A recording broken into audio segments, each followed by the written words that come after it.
personally appeared for the second time. Nanumpa ka, nilagay mo yung pangalan mo, pumirma ka, sinasabi mo na personally appeared, and yet hindi pala. So dapat ma-disbar ka.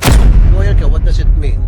Ano ibig sabihin ng personally appeared? Itagalog, ano ka, tanga o nagtatanga-tangahan? And you know that na pwede ka ma-disbar because of this. You know that, right? Yes, Your Honor.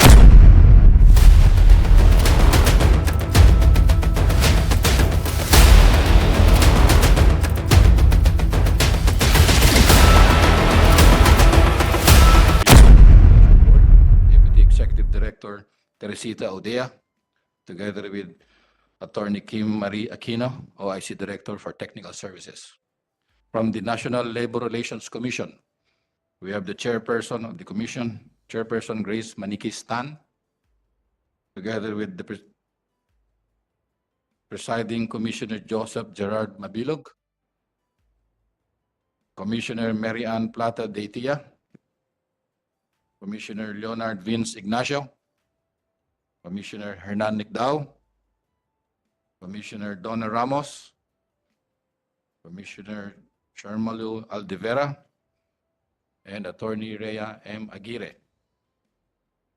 From the interest groups, from the People Management Association of the Philippines, PIMA, Attorney Carmelo Aguilar. From the Trade Union Congress of the Philippines, Mark Christian Villena. From the Buklura ng Magagawang Pilipino, Mr. Domingo Mole, the chairperson, together with Attorney Luke Espiritu, the national president. From the DMCI Project Developers Incorporated, Attorney Basilio D. Gascon Jr., Legal Corporate Counsel, together with Miss Roby Concepcion and Miss Mavin Rodrigo. And we also have Mr. Lilio Ribueno, together with his counsel, Attorney Regan Capuno. That is all, Mr. Chairman. Thank you, Comsec. Before we proceed, may we hear from our colleagues if they want to deliver the opening statement. Senator Tulfo. Thank you, Mr. Chair. Mr. Chair, Senator Jingo Estrada, my esteemed colleagues, Senator Chis Scudero, members of labor sector, guests, good morning. I speak to you today to address a matter of grave concern. The often non-implementation and delayed enforcement of decisions in labor disputes. This is a serious injustice that has plagued our labor system for far too long, and it is time for us to take a decisive action to address it. The case of these workers is a glaring example of this problem. After years of struggle, these workers finally secured a landmark Supreme Court decision affirming their win. However, despite the finality of this decision, the opposing party has refused to comply, leaving these workers and their families in limbo. This is not an isolated incident. There are countless other cases of labor victories that have been rendered meaningless by the failure of management to comply with judicial decisions. Ika nga nila, marami dito ay nagiging paper victories lamang. This is a clear violation of the rights of workers, and it undermines the very foundation of our labor system. During the budget hearings, I have already raised this problem to the Department of Labor and Employment, or DOLE, and the National Labor Relations Commission, or NLRC. Ang ating napag-alaman na maraming pinag-ugatan ng problema na ito. Isa na dito ang kakulangan ng sistema natin sa effective enforcement mechanism para sa mga desisyong na panalunan na ng ating mga manggagawa. Ito ay isa sa mga importanteng bagay na kailangan bigyan ng malaking pansin ng DOLE at NLRC. In addition to strengthening enforcement mechanism, we also need to address the underlying causes of this problem. This includes promoting a culture of respect for labor rights among employers, educating workers about their rights, and improving the efficiency of our labor justice system. The timely enforcement of decisions in labor disputes is not just a matter of fairness and justice. It is also a matter of economic necessity. When workers are denied what is rightfully theirs, it is not only harms their individual lives, but also weakens the Philippine economy as a whole. I urge my colleagues in the Senate to join me in taking action to address this critical issue. We must work together to ensure that the rights of workers are protected and that decisions, especially in labor disputes, are enforced in a timely and effective manner. Mr. Chair, kaya po tayo nandito at ito mga nabanggit ko sa aking opening statement ay sapagkat meron pong ginawang injustice dito ang DMCI para sa mga manggagawang nanalo na ng kaso sa Supreme Court. Andito ba si Attorney Basilio Lazaro? No, Lazaro ang apelyido mo. Bakit ka naging gasko? Aso, sa mabilis lang. Pwedeng palitan mo, Lazaro, kasi yung patay kaya mo rin buhayin.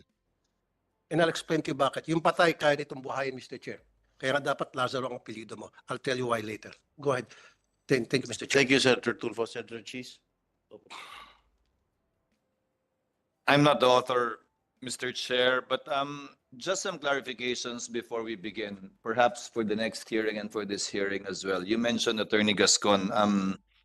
I saw the letter written by the Vice President of DMCI, Mr. Pasha. Attorney Gascon, tama? Pasio, Your Honor. Pasha? Pasio po, Your Honor. Pasho? He's the Vice President, Yes, Your Honor. and he said you are the Corporate Secretary? No, Your Honor. I'm the corporate counsel, Your Honor. You're the Corporate Counsel. Yes, Your Honor. And you said the chairman does not participate in day-to-day, therefore cannot answer anyway, and he is out of the country. Would that be correct? Yes, Your Honor.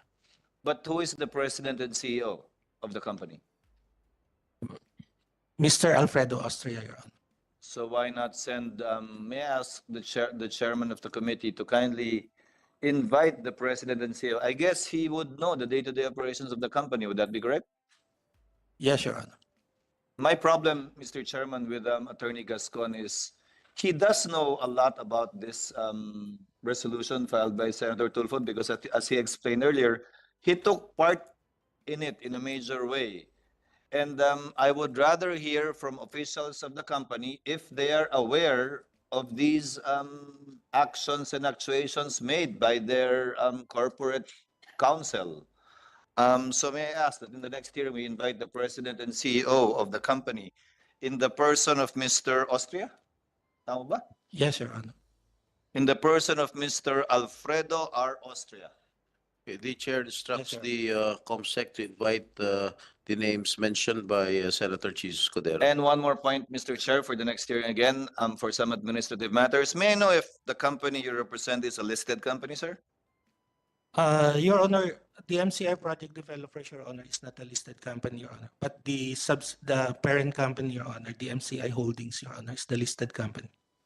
And what is the relation between the two? What Uh, listed company yung parent company? What regulations, if at all, would cover the your company that you're representing? Listed yung DMCI, di ba? yes, Your Honor. So what declarations or what regulations would cover your company? I guess, Your Honor, the corporation code, Your Honor. No. In relation to the Philippine Stock Exchange, since it's a listed company. Yes, Your Honor. It's the one, DMCI Holdings, Your Honor, the one who is filing the annual or the general information sheet and the reportorial requirements of the CO, the SEC, Your Honor, and the PSE. And this company you're representing is wholly owned by the MCI. Yes, Your Honor. So it's part of what they're reporting to PSE. Yes, Your Honor. Would that be correct? Yes, Your Honor. May I ask also, Mr. Chairman, that we invite the PSE in the next hearing because disclosures would be necessary in relation to these actions to the exchange as well. And one last point, Mr. Chairman, again, for some administrative matters. May I ask if the subject property covered by the new TCT 12619, under the name of DMCI already, has been developed by DMCI? Portion, Your Honor. Portion of the subject property, dinevelop nyo na. Yes, Your Honor. Despite, in spite, the pendency of various cases that you yourself initiated. Yes, Your Honor. May I ask also, Mr. Chairman, that we invite the HLURB or any appropriate housing agency as to how it came about that permits were granted to DMCI to begin construction and presumably selling units already when when the subject property is the subject matter of litigation. Thank you, Mr. Chairman. Again, the chair instructs the committee secretary to invite all those mentioned by Senator Cheese Escudero. To our resource persons, anyone who wants to have an opening statement, we can accommodate. Yes, the chairperson of the NLRC, Ms. Grace Manikistan.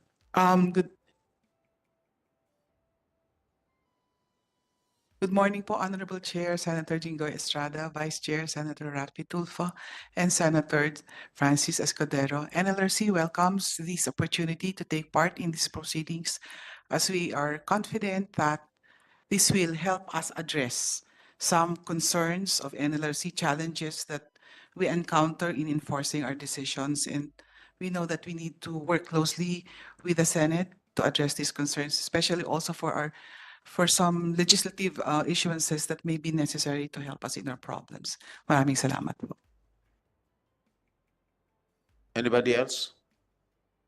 Okay, since nobody wishes to have their opening statement, we can start now. Senator Tulfo. Yes. Attorney Lazaro, excuse me, Attorney Gascon, meron kang binuhay na patay. Why did you do that? Before that, Senator Tulfo, maybe we can have an oath, Yeah, put him under oath. take their oath. Except the NLRC. Except the NLRC. And councils. Can we ask everyone to take, except NLRC and probably Sergeant MB and Dole? Hindi na. Hindi Sila. na. Sila. Yung mga abogado. Okay. So, please raise your right hand. Do you swear to tell the truth, the whole truth, and nothing but the truth before this committee investigation of the Committee on Labor and Employment? Please take your seat. Senator Tulfo, you may now proceed. Attorney Gascon, politiko yung tanong ko, yung patay, kaya mong buhayin, although not literally, figuratively. Paano mo nagawa yun at bakit mo ginawa? Your Honor, I didn't do anything that resurrecting any dead, Your Honor. You did not. Yes, Your Honor. I have here a copy of the release and quit claim, which was notarized by you, dated June 29, 2009. Right? Yes, Your Honor. Okay. Ikaw nag-notarize na ito? Yes, sir. Right. Do you have a copy? Get a copy. Maluwang ba yung kulungan pa dyan sa baba? Meron pa bang bakante? Wala. Marami pa. Anong tawag niya pag kinukontem? Yes, I have, Your Honor. I have a copy. You have.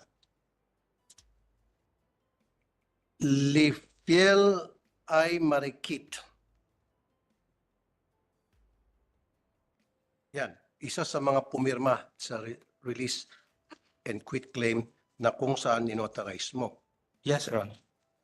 Si Marikit ay patay na. Nung time na pumirma siya rito.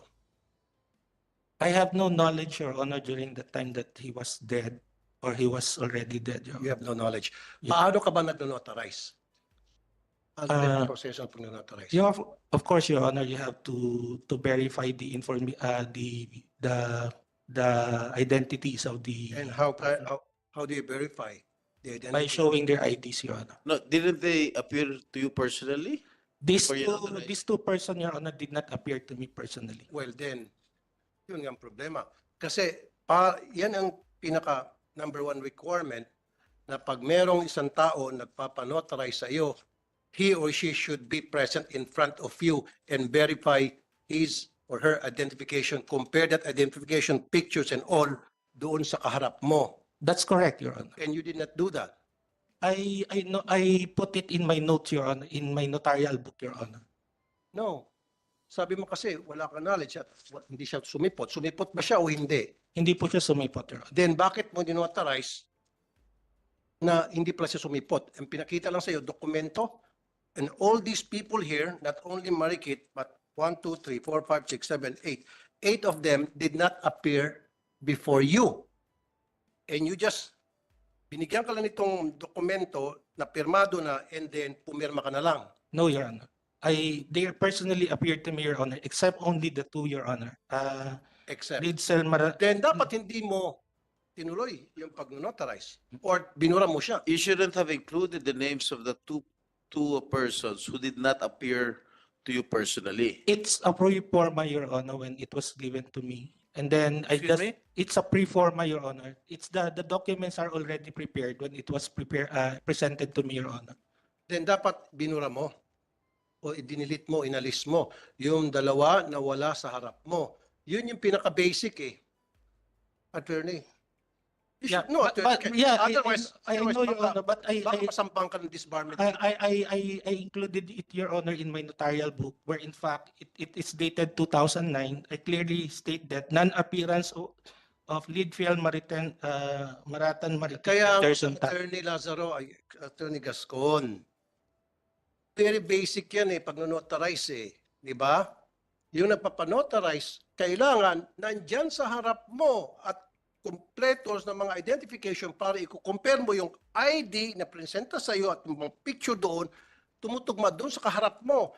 Now, kung wala doon, yung dalawa, hindi nag-appear sa iyo, then dapat tinanggal mo itong pangalan ng dalawa. Sabi ko nga sa iyo, pwede ka ma-disbar dito. Pwede ka ma-disbar. And you know that.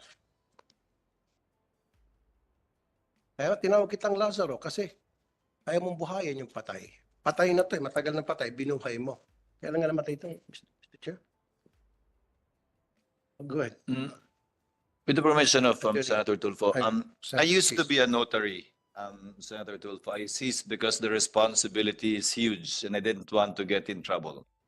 May I ask directly, Attorney Gascon, regardless of what you put in your notes, nag-certify ka eh, pumirma ka. And I will read the acknowledgement. Before me, in this and that jurisdiction on this date, personally appeared the following. Diba? Who presented to me the following IDs and who acknowledged to me that this document consisting of X pages entitled blah is of their free and voluntary act indeed. But the beginning of any acknowledgement is always before me. Personally appeared. Regardless of what you put in your notes, they did not personally appear. They could not because they already passed, as Senator Tulfo pointed out. Your Honor, there is an acknowledgement part of the agreement, Your Honor, where in fact, in that acknowledgement, I clearly stated that only all those who appeared to me are present. Where in fact, I put it in the last part that please see ID. And all the IDs that only appeared to me are the one who attached in there, Your Honor. So that's why I maintain that these two persons, when they came to me, because there are so many of them, Your Honor, I think there are 6 of them. And the 2 of them are not present. And then I clearly put it in the last page that please see ID of only those persons who appeared to me, Your Honor. Sang batas nakalagay an attorney? Sorry, I'm not familiar. I also took my oath as a notary. Well, I'm not familiar unless may bagong pinasa ang Korte Suprema na exemption yon sa before me personally appeared. That you can put in your notes that 2 did not and refer to their IDs. May I know the legal basis, if any, so that I may be educated as well? I just base, Your Honor, on the rules notarial practice that person who appears to you, or you could notarize it on the other persons who appear to your honor. Those who acknowledge to you that they signed the documents, that is only my basis, your honor.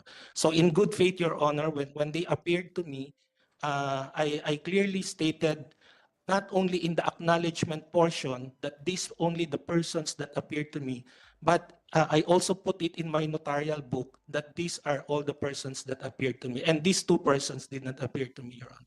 So you're not attesting to the fact that they signed that document, those two persons? Yes, your honor. And yet, you as the corporate counsel facilitated the registration of that document so that a new TCT will be issued in favor of the company you're working for, despite your personal knowledge that 2 of the 6 most likely did not sign voluntarily, willingly, or even were alive at that time. And yet, that document was used to register your ownership over the subject property. Paano nang, if you admitted earlier na hindi nga sila kasama, yung 2 sa 6 hindi kasama, ba't yung ginamit yung dokumento yun para i-register yung interest at pagmamayari ng DMCI Property Holdings? Yes, sir, please. Your honor, as I have said before, this document were not prepared by us. It's a pro forma. When we, during the time when it was asked us to meet them, I think the 6th person appeared, and then they as far as we're concerned, and together with their counsel during that time, your honor, they were assisted by the counsel, and then they signed the documents, your honor. And then that's the basis that they submitted to us, and that's the document that we use, your honor. Exactly. You notarized it with the absence of 2 persons. Apparently, one of them was already dead. And you used that same document in spite of the fact that you didn't see those 2 persons, and you noted in your notarial book na hindi sila nag-appear, you still use that document to register your ownership. That would be a correct narration of facts, sir? In good faith, yes, your honor. I yield, Senator Tulfo. Attorney Gascon, dito sa acknowledgement sa pag-notarize mo. So umpisa pa lang sabi rito, before me a notary public for and in the above jurisdiction this June 29, 2009, tapos at Makati City, personally appeared for the second time. Pero sabi mo, hindi nag-appear. So dito, nanumpa ka, nilagay mo yung pangalan mo, pumirma ka, sinasabi mo na personally appeared, and yet hindi pala. So dapat ma-disbar ka. Senator, again, what I'm referring only is the 2 person, your honor. But Kaya nga, di ba? Dalawang hindi nag-appear. Dito, sinabi mo na personally appeared. Yan o, ikot-ikot tayo rito, hindi tayo matatapos. Personally appeared. Lawyer ka, what does it mean? Ano ibig sabihin ng personal appeared? Itagalog mo. personal po silang humarap sa akin. Exactly. So personal na humarap ba yung dalawa? Lalo na itong si Marikit? Hindi. Dahil patay na eh. Yes, Your Honor. I acknowledge that fact, Your Honor. Na hindi siya umapir. Yeah, the 2 Your O Honor. bakit mo ninotarize? Wala pala sa harap mo itong si Marikit at yung isa pa. Sana hindi mo ninotarize. Sana pinatanggal mo yung pangalan o pinaulit mo. Sabi mo, baguhin nyo yan, tanggalin nyo yung dalawang wala rito. Next time, pag nagpresenta kayo ng dokumento, paharap nyo lahat with all the IDs. Again, Your Honor, in good faith during that time, I just based on the notarial rule that you could not notarize a document to the extent of the person that you only to the extent of the person who appeared to you, Your Honor. Sorry, attorney. Ano ka, tanga o nagtatanga-tangahan? Then you know that na pwede ka ma-disbar because of this. You know that, right?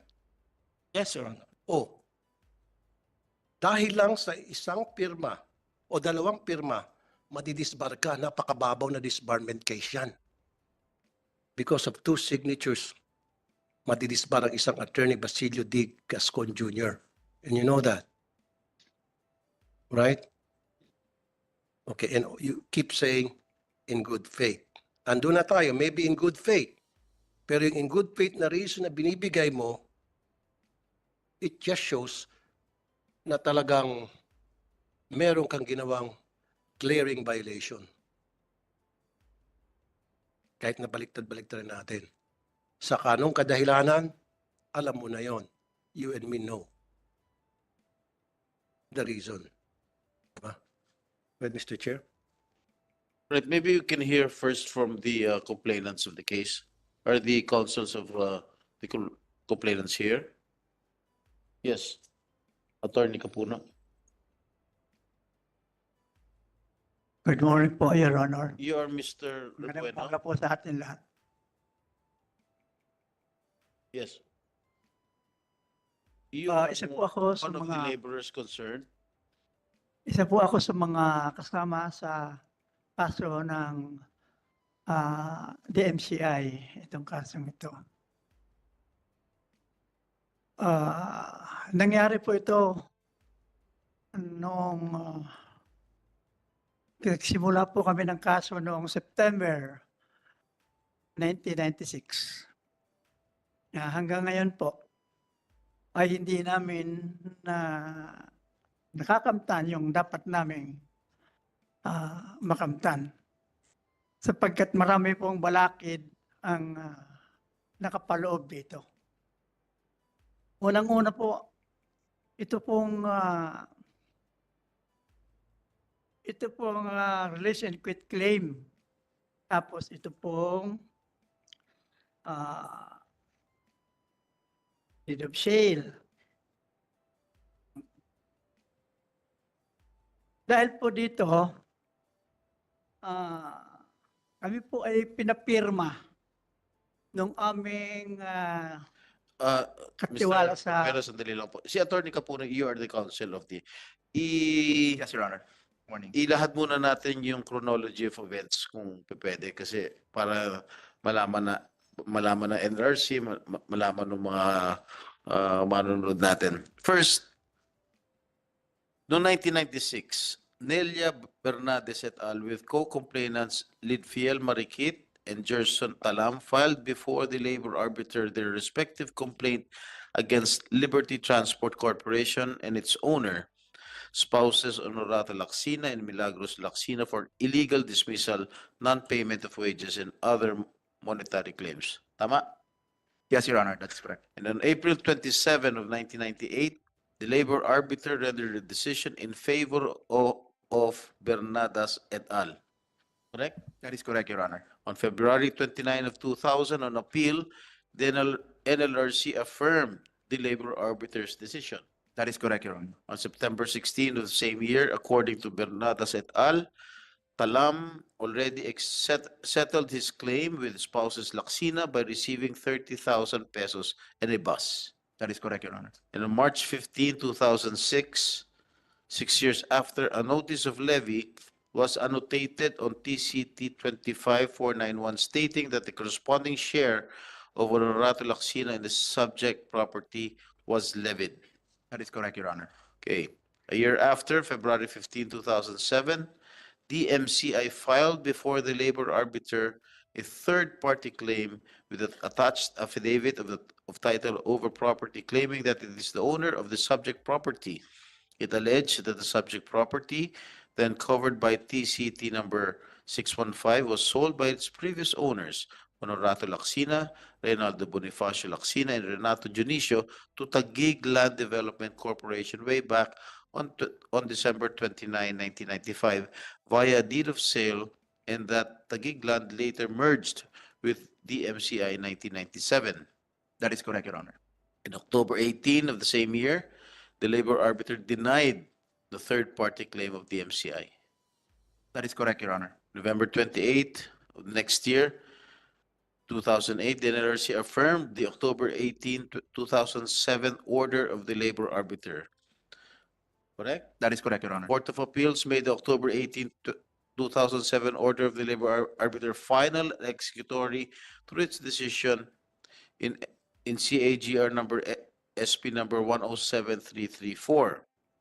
And on March 4, 2009, the labor arbiter issued an order directing the sheriff to proceed with the execution to satisfy the judgment award rendered in the main labor case. That is correct, Your Honor. Okay. On April 3, 2009, a month after, a public auction was conducted in which the subject property was sold to respondents through their attorney, in fact, Evelyn Insilaire Bueno. Correct? Yes, Your Honor. And several months after, Sheriff Dayo issued a certificate of sale which was inscribed on TCT number 254491. And in June 29, 2009, according to the MCI, Bernardes et al., including Marikit and Talam, executed a deed and or certificate of redemption of real property and a release and quit claim in favor of the MCI. That is correct, Your Honor.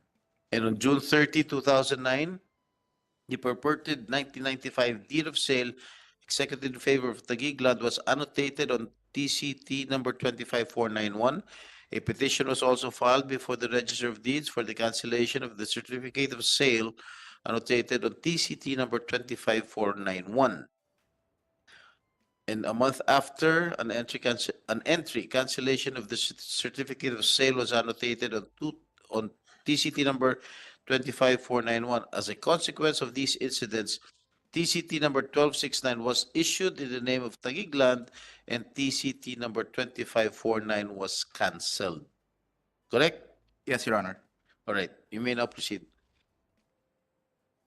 Your Honor, from there, I understand those facts mentioned by the Honorable Chairman are the undisputed facts found by the Supreme Court already in a decided case before them. In two instances, Your Honor, the Supreme Court has declared that the basis of rights of DMCI over the subject property cannot be considered or declared as null and void. First, Your Honor, in the sale that you mentioned in 1995, where DMCI alleged that they bought the subject property from the original owners of the property, the Supreme Court said that this cannot be given any weight, and instead the sale should be nullified because it is, in the words of the Supreme Court, it is beyond human experience that DMCI will not register its rights on the property for more than 11 years already, Your Honor. Also, it was noted by the Supreme Court in the decision that since this first argument used by the company was not accepted by the Supreme Court, in their words, Your Honor, the DMCI undertook, as what they said, underhanded method, Your Honor. And this underhanded method is the use of the deed of the release and quit claim, which was a subject of the inquiry of the Senator Tulpo earlier, where a person who is already died in 1997, signature appeared in this deed and was notarized in year 2009, Your Honor. So the Supreme Court did not even accept this as a good reason for the basis of the interest of DMCI over the subject property, Your Honor. Okay. Attorney Gascon, nung pinirmahan mo yung quit claim, yung notaryo, meron bang ID pinakita sa'yo ito Marikit? Wala po, Your Honor. Sabi mo may ID na pinakita sa'yo? Your Honor and Talam? Yes. No, they didn't show to me any ID, Your Honor. That's the reason why I put in the notarial at the back of the notarial register, Your Honor, that please see ID. So they never showed up physically? Yes, Your Honor. O syempre, patay na isa. Paano nung papakita yun unless binuhay mo? So what, katulad yan tinanong ni Senator Tulfo, why did you still sign that notary na hindi sumipot yung dalawa? You should have deleted it from your, from the list.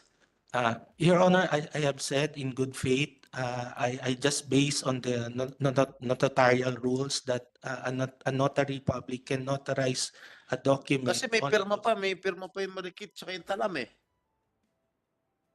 May pirma pa eh. How did you know that these were genuine signatures? They're not the one who signed it, Your Honor. Who's the one who signed it?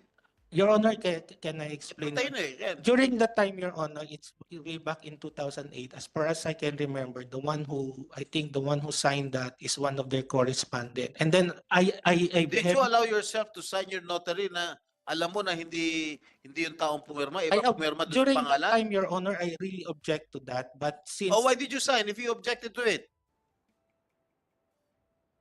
Why did you sign it if you objected to it right away? Your Honor, again, I have said that I only what you said, I only allowed that. You did it in good faith. How did you do it in good faith when in fact you knew earlier that that was not the signature of Marikit, and you knew, ikaw lang nagsabi ngayon na iba ang pumirma doon. Yes, Your Honor, because Your Honor, during that time, as I have remembered, together with their counsel, they said that these two persons are not already important to the case. And during that time, they are already in rush of what you call this in settling the case. And then that's why, Your Honor, in good faith, I only acknowledge all those persons who personally appeared to me, Your Honor. And that is Nelia Bernadas, Lilio Rebueno, and all the other co-defendants, Your Honor. You know what? I do not want to berate you any further. No? You just mentioned earlier that these were not the signatures of these two persons. Itong si Marikit, tsaka itong si Talam. Abogado ka, Attorney Gascon. Dapat tinanggal mo na. If these two are irrelevant to the cases, you should have deleted it. Oh, irrelevant na pala yan. Wala, kumbaga irrelevant, wala nang bilang. Di ba? Tama? Dapat tinanggal mo na. Sir Tulfo, you're Quickly lang, Mr. Chair. Alam mo na wala siya doon. Acknowledge mo. Yun yung isang pagkakamali mo. Dinugtungan mo pa na isang pagkakamali. Alam mo na yung signature dyan ay hindi siya ang pumirma, meaning si Marikit. You acknowledge na it is not her signature and somebody forged her signature. And you allow that to happen by affirming your signature here. Dito sa quit claim na ito. Dalawa ang pagkakamali mo. And you're still gonna use that word, I do it in good faith. That reason will not be accepted by the Supreme Court if a case of disbarment will be filed against you. Kaya nga magikero ka, kaya sabi kanina, pabiro na dapat ang apelyido mo, Lazaro. Yung patay, nabubuhay sa'yo. Now you acknowledge na talagang sobrang malaking pagkakamaling ginawa mo. And why was that? And anong dahilan? Ba't mo pinayagan mangyari ito? Maybe you have a reason to do it. Huwag mo nang gamitin yung salitang in good faith. Why did you let it happen? Attorney Gascon, sir. You must have a reason.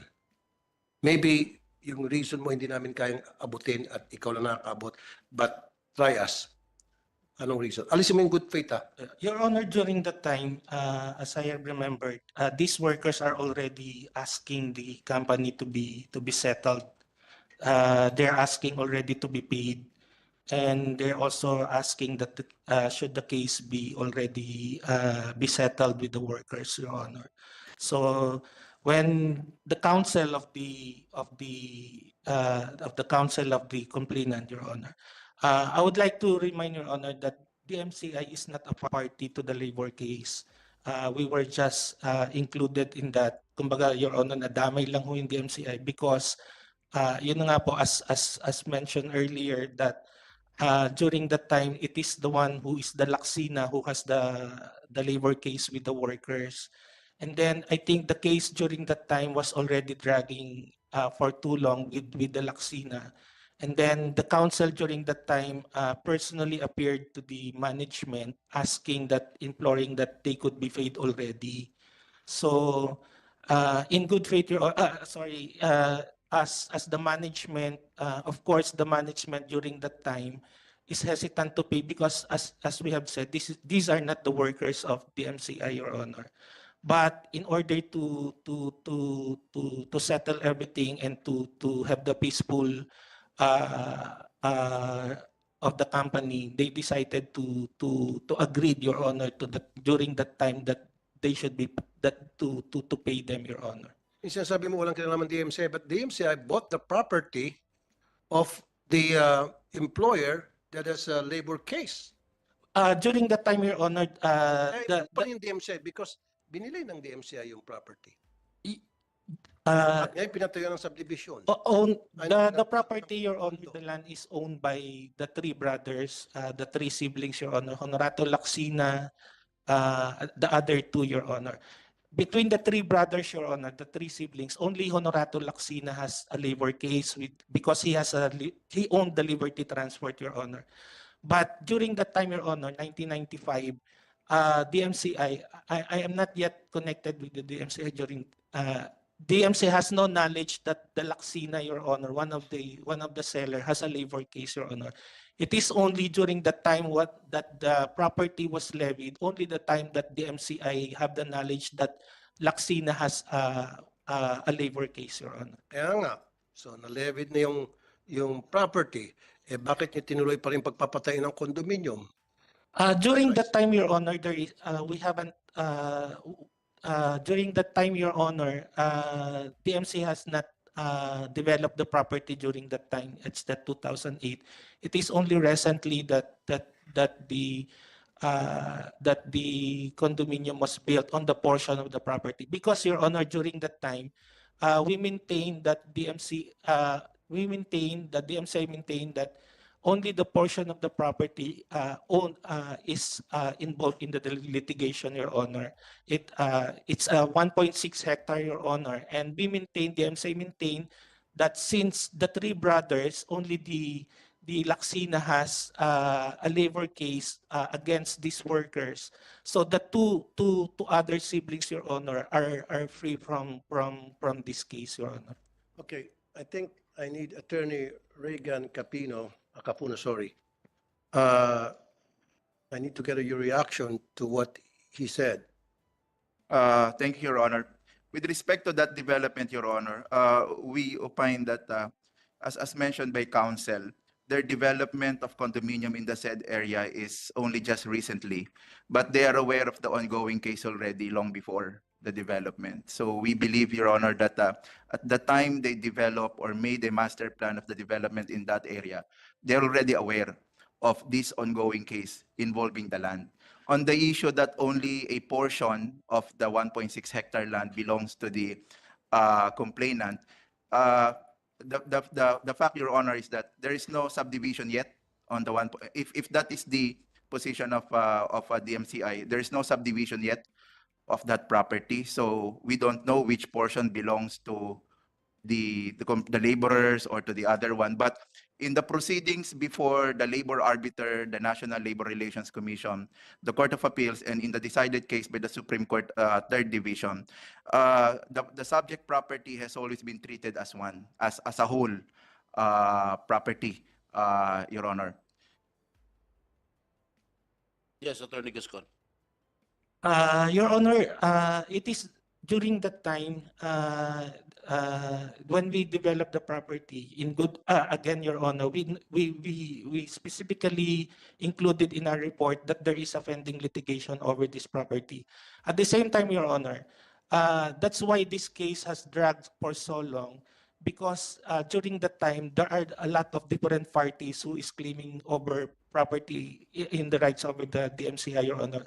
That's why we filed a case in Supreme Court, because we maintain that only 1/3 of the property is allotted for the workers. Where in fact, Your Honor, in the recent Supreme Court decision, where is the main case, the Supreme Court upheld our contention that indeed that the workers only are entitled to the 1/3 of the property.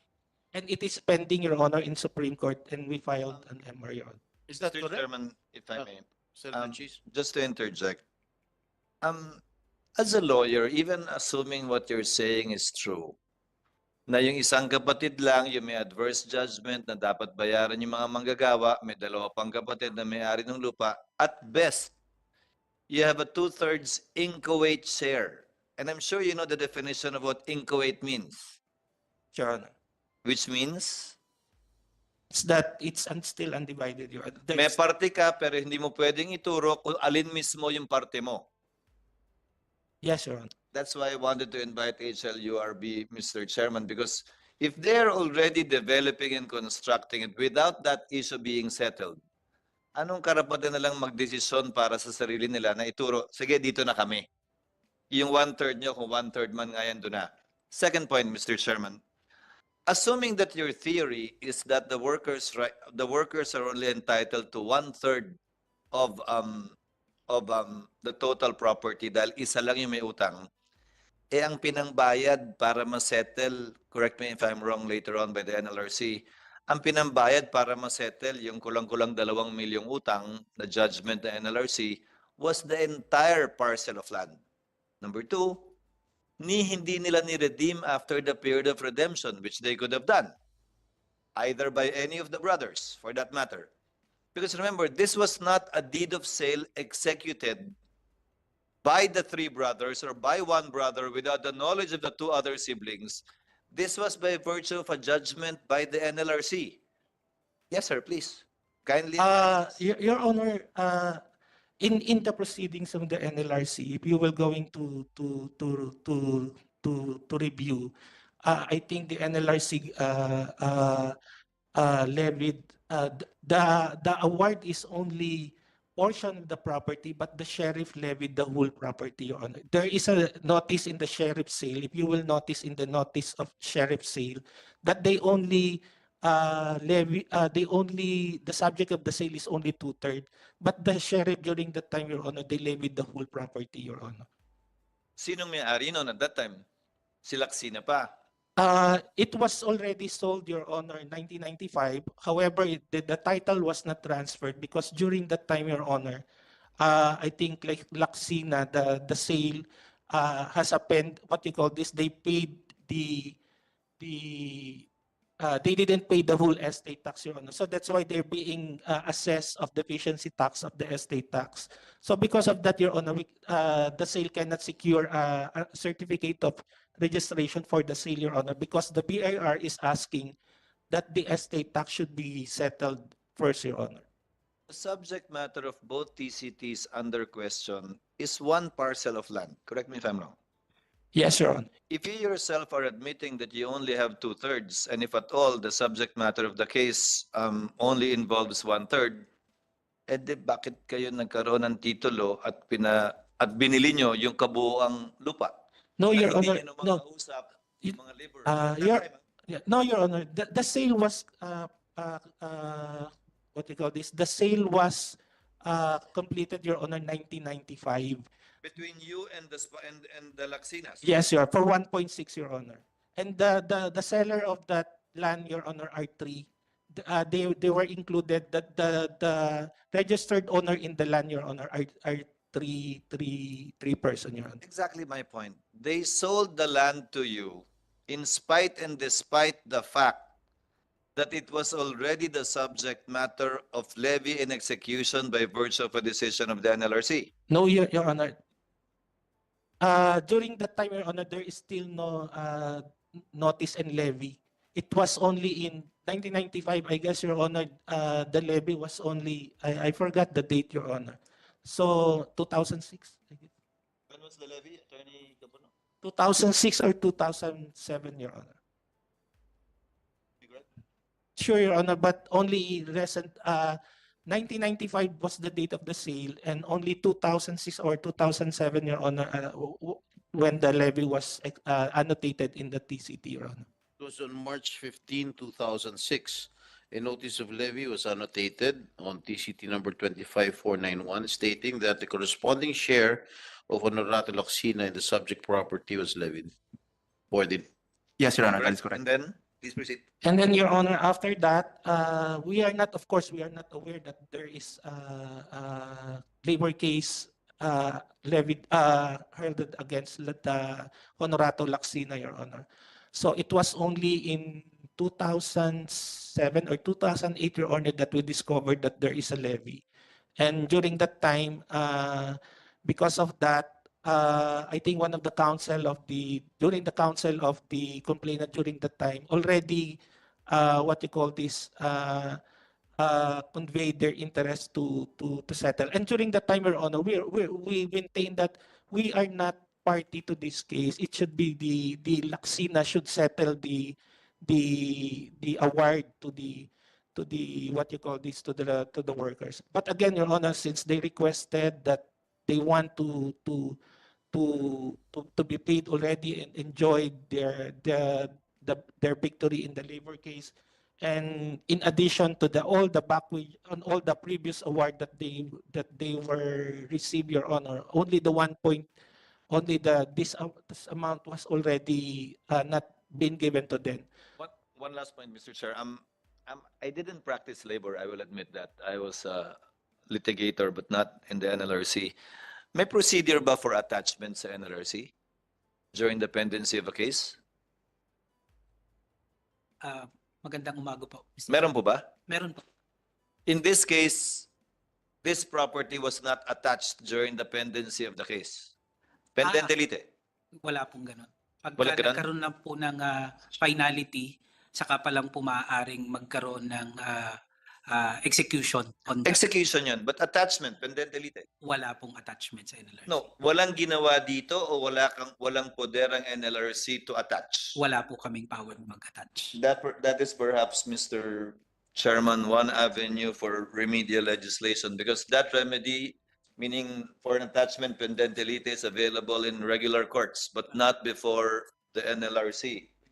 Meaning to say, habang pending yung kaso, para mabayaran ka, i-attach mo at i-annotate sa likod ng titulo yung pendency of the case, so that buyers such as the MCI would be put on notice that there is such a pending case and that they should be aware and beware that the outcome of the case has not yet been settled.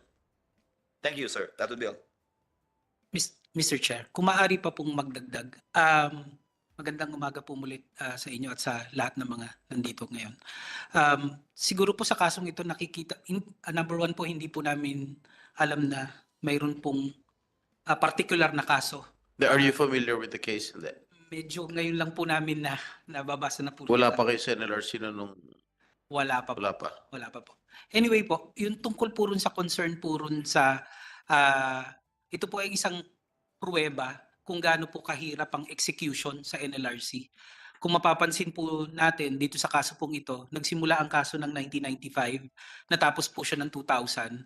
Pero po, siguro po in the meantime, wala pong makitang ari-arian ng may-ari ng respondent. Sila Laksina po rito. Kaya po kinailangan ng sheriff namin na ang gawin ay ipa-levy yung property nung respondent.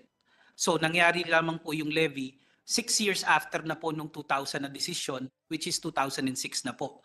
Pagdating pa po ng 2006, kagaya po sa mga nangyari sa kasong ito, mayroon pong biglang mga dumarating na third party claimant na nagsasabi na hindi na yung kung sino ang nasa titulo ang may-ari, kung hindi po ibang tao na ang may-ari. So kagaya po nito, ito po ang isa sa mga dahilan kung bakit po napakahirap po na ma-reap nung ating mga manggagawa na nanalo na sa amin yung kanilang napanalunan sa kaso. Makikita rin po natin sa kaso na ito na yun pong Register of Deeds, kahit po na nagkaroon na po ng auction sale ang NLRC at pina-annotate na po sa titulo yung auction sale ng NLRC, kung tama po yung naalala ko sa kaso based po sa discussion, para pong dinisregard ng Register of Deeds yung auction sale ng NLRC and instead, transfer pa po yung title ng diretso sa Tagigland ba or sa DMCI? So, sa Tagigland. Kahit po, ang finding na po ng aming arbiter sa NLRC is that bakit 1995 pa nabili, samantalang hindi pa rin po pinatransfer ang titulo. So dinisregard niya po yung third party claim ng DMCI at ng Tagigland, pero just the same po, hindi po in-honor ng Register of Deeds yung ginawang annotation, yung ginawang auction sale ng NLRC, ng aming sheriff dun sa titulo, at instead ay hindi pa rin po ibinigay sa mga tao yung lupa. So siguro po isa rin po ito sa maaaring matulungan ang aming ahensya para sa aming for execution purposes na yun pong Register of Deeds kung po pwedeng maitask na ituring kami na parang isang regular na korte at hindi lamang po na isang maliit na quasi-judicial agency at questionin pa ang aming ang power ng aming mga sheriff na mag-execute at yung mga ari-arian ng mga respondents ay maaari naming hilahin. Thank you for Salamat. your valuable insights, and we will take that into consideration. And maybe in the near future, we will craft a law, maybe with the assistance of the members of the NLRC. Maybe sa next hearing, Yes, Senator. Mr. Chair, invite natin yung Register of Deeds. Yes, Okay. sa next hearing. Comsec, please take note that Senator Tulfo has requested to invite the Register of Deeds of Yung sinasabi kanina, Taguig. of Taguig. Of Was it Taguig. No? Pwede po, siguro po pati po yung sa LRA mismo. LRA mismo. LRA. Siguro po. All right. Suggestion lang po. Take note of it. You want something? Do you have something to say, Attorney Gascon? Were you raising your hand a while ago before I acknowledged Commissioner Nigdao? No, Your Honor. All right. Maybe we si Mr.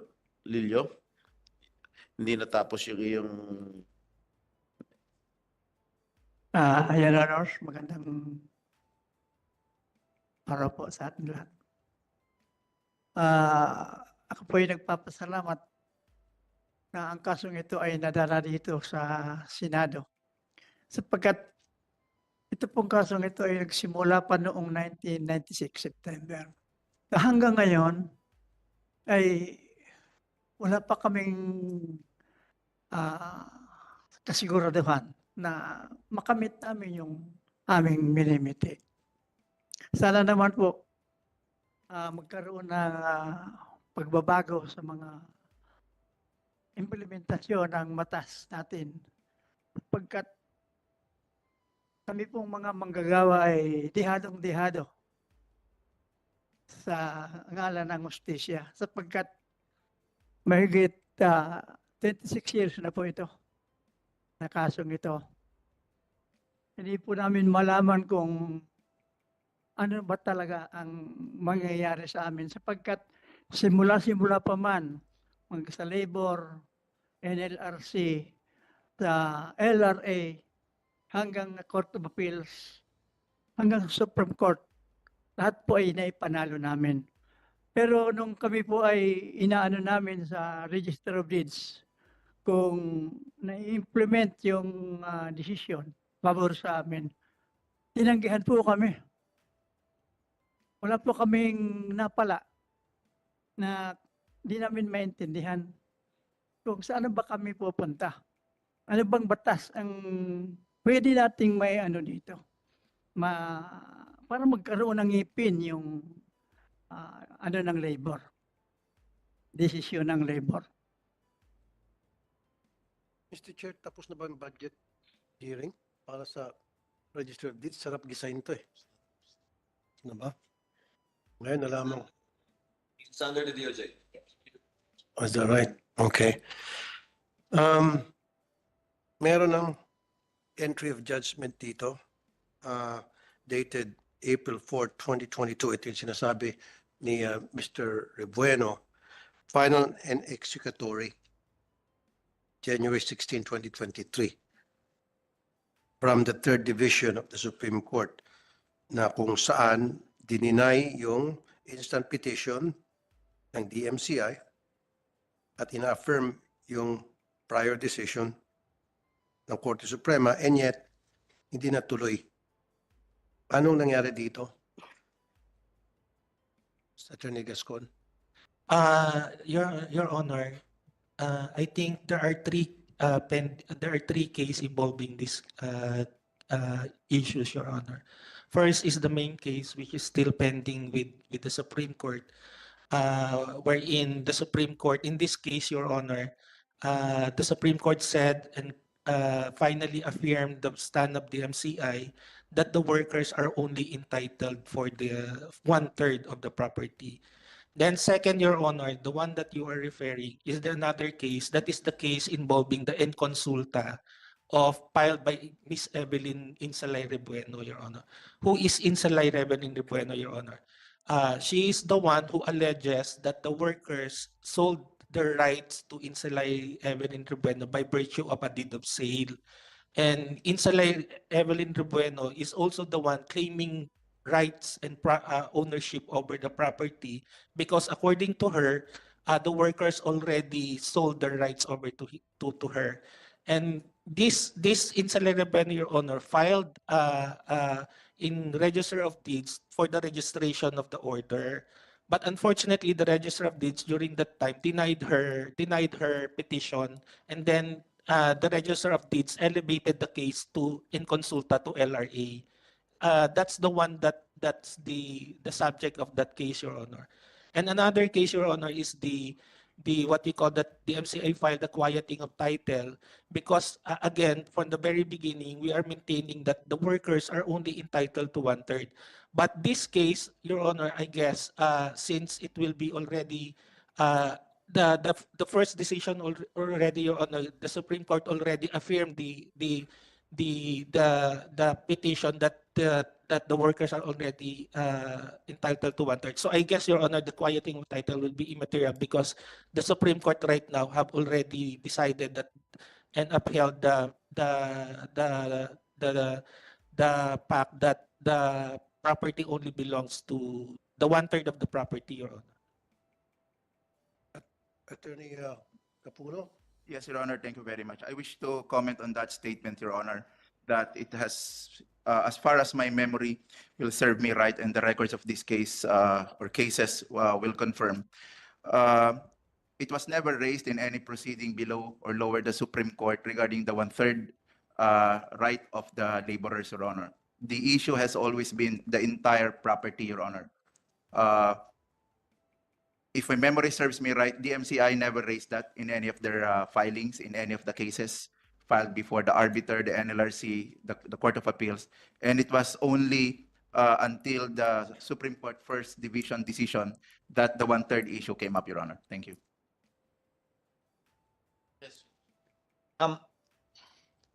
Interject Senator quickly. I saw in the chronology of facts that the NLRC decision, there was an entry of judgment with respect to the NLRC decision in regard to the nullification of TCT 12619 in favor of TCT number 25491. But nagkadalawang entry of judgment, sir? Ma'am? And by my understanding is pag may entry of judgment, final na, but in-appeal pa sa Court of Appeals. But in-appeal, but nag-MR pa, tapos nag-entry of judgment ulit. Can you explain that, ma'am? I think po, yun pong, yun pong unang entry of judgment was issued while may MR na pending, meron hong oversight na nangyari doon. Ni-raise po nung kabilang party na meron pa po kami motion for reconsideration na pending pa po yun. So i-resolve nyo muna po bago kayo magkaroon ng entry of judgment. Okay. So ni-resolve po yung MR. In the process of resolving, they have to lift the entry kasi medyo premature ang pagkakaroon ng entry of judgment and then dininay po yung MR. And then a new entry of judgment was Was entered issued. on May 16, Apo, 2012. yun po yun. Yun po yun. Paano inakyat sa Supreme Court yan? May entry of judgment na eh. Ang amin po kasi mga decisions, kahit may entry of judgment, pwede yung isubject ng petition for review sa Court of Appeals at umaakyat po yan sa Supreme Court. Under Rule 65 po yung petition for certiorari. Which So has no although, time. yes po. So although may petition po na umaandar, nag-execute po kami sa ibaba. Unless a TRO is issued by the Court of Appeals. So without a TRO pending appeal, you can execute yes po. judgment. Yes po, Sen. Yes po. Mrs. Binka? Your Honor, with regard to the entry, I think with regard with this case, Your Honor, there are the entry of judgment that are referring is the main decision that the labor arbiter the labor already decided that they are really entitled for award, right? The NLRC. That's the entry of judgment, Your Honor. But with the main case, there is still the one that the order of the what you call this, the NLRC ordering the title, that is the one that is still pending, Your Honor. As far as I remember, Your Honor. Marami pala violations of DMCI according to the Supreme Court. Are you aware of it? I'm not aware, Your Honor. In the The decision of the decision. third division. I'm sure you're aware of it. Yeah, we are aware, Your Honor, but we filed an MR to that, Your The Honor. DMCI is accused of forum shopping. Are you aware of it? Yes, Your Honor, it was in the decision. Given the foregoing settled doctrines, the court rules that DMCI is guilty of committing forum shopping when it filed a complaint for quieting of title with the RTC and a petition for certiorari before the CA, decision of which is appealed in the present petition. Ba't kayo nag-forum shop? Baka makachamba. Dalawa. Your Honor, we just only, Your Honor, exhausting. Kasi during that time, Your Honor, again, we are willing during that time to settle. But unfortunately, during that time, there are lots of parties who is coming to the MCI.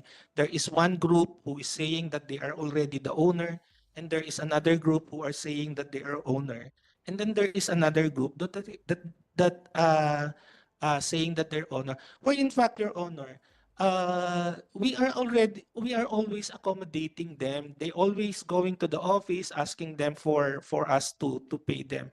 But we are explaining to them, if we will going to settle one of you, all parties should appear to us and have an agreement that after this, after we settle, no more claim will be again raised against the MCI. But again, Your Honor, the workers and also the other groups are not agreeing to each other. So we are at loss, Your Honor.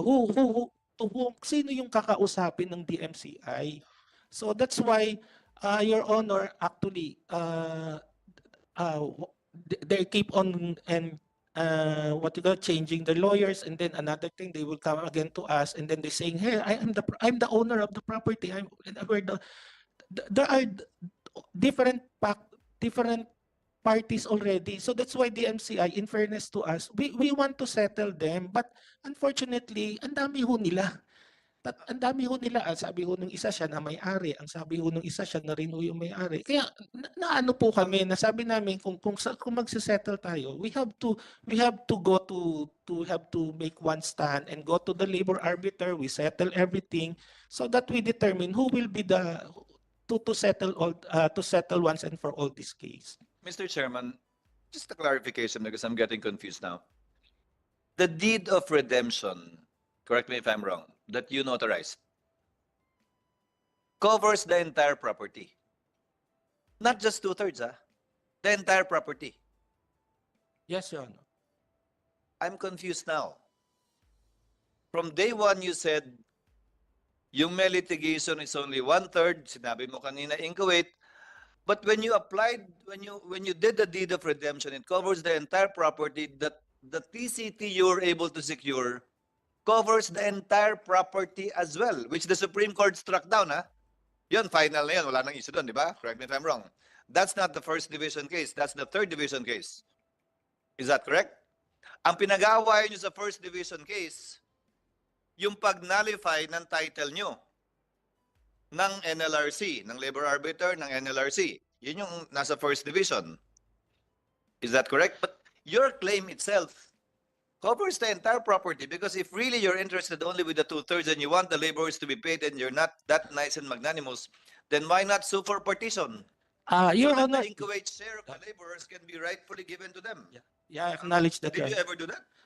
Your Honor, during that time, again, the workers during that time are claiming the whole property, which which the MCI really what you call this objected. We said that we are that the property that the portion only of the property should be given to the workers.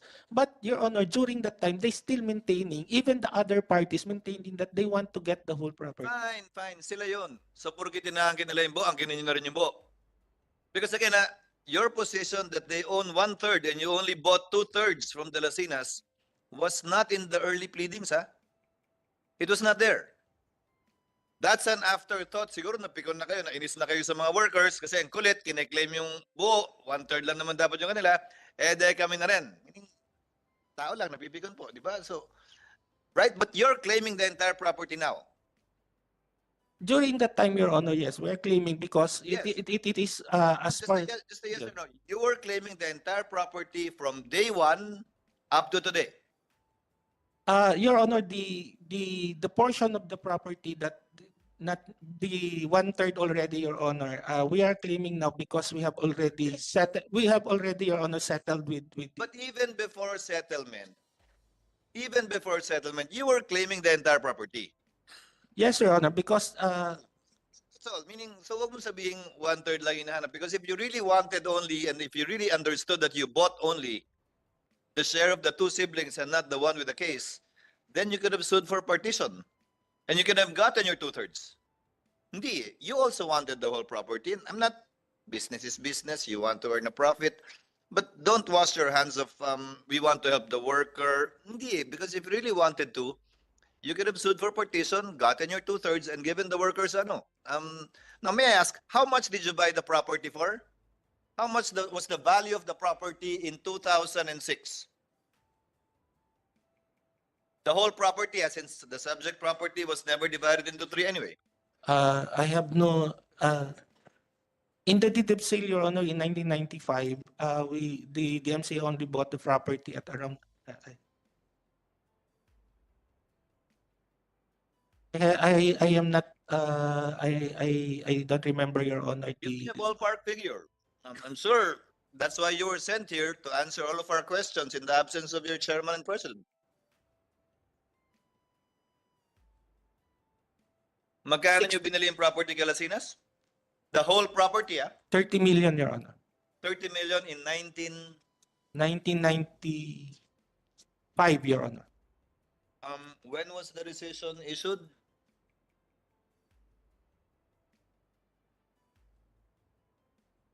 The NLRC decision po. Yes. Oh, yeah. The award. I think 2000 po. Tapos 2006 po na. Yung levy. Opo. Yung levy, right? 2006 po yung levy. Pero 2000 po yata nagkaroon ng entry of judgment na final. May we see the deed of, can you submit to the committee a copy of the deed of sale? Because in the Supreme Court decision, Mr. Chairman, Senator Tulpo, they said it was not in accordance with human experience that a corporation, a real estate company at that, would fail to register for over a decade a deed of sale covering a huge tract of land. And that decision has since already become final. Would that be correct? Yun ba yung first division o third division? Third division yun, ko naman. Tapos na yun eh. Your Honor, the one that is filed on MR is the one that says that why the MCI in the how many years didn't register the sale. Again, Your Honor, the reason why we didn't registered it because, Your Honor, during that time, again, the Laksinas, the seller are being assessed of the estate tax, deficiency estate tax. And because the Laksina, during that time, it is their responsibility to what you call this, to process this, to secure the estate tax clearance. But unfortunately, in those long period of time, they didn't secure this clearance, Your Honor. Sir, that is standard practice too. You could have rescinded the sale if it took them 10 years to pay the estate taxes. Or number two, you could have simply subtracted it from the purchase price and you paid it yourself to make sure, as it is usually done. Di ba yung capital gains, yung buyer na minsan na nagbabayad para siguradong makakuha kayo ng car sa BIR, mina-minus na lang sa purchase price. In this case, I find it incredible too that DMCI would wait for 10 years, longer than that, because of an estate tax issue, and you could have simply deducted the estate tax from the purchase price that you would be paying to the siblings. Your Honor, during that time, we have already paid. There is nothing more to deduct from the seller because they are At already what point paid. that could have been taken into account at that time? Because you knew of that already. But anyway, that's your business judgment. You still have something to say, Attorney Capuno, or None from our end, Your Honor. no more? All right. We will continue hearing this issue by next week, November 29, same time at 10 o'clock. And I would like to take note, I would like to again to reiterate to the committee secretary the invitation that should that Senator Escudero has mentioned. May I know who they are again? LRA, yung CEO ng DMCI, President CEO. President and CEO ng DMCI, Okay. HLURB, who else? Okay, PSC, PSE, Philippine Stock Exchange. Can you please tell your President and CEO of DMCI to be available on that date, Yes, Your Honor. or else we will issue a subpoena. All right? Apo. Yeah. Okay, hearings hereby suspended Thank you. until November 29 at 10 o'clock in the morning.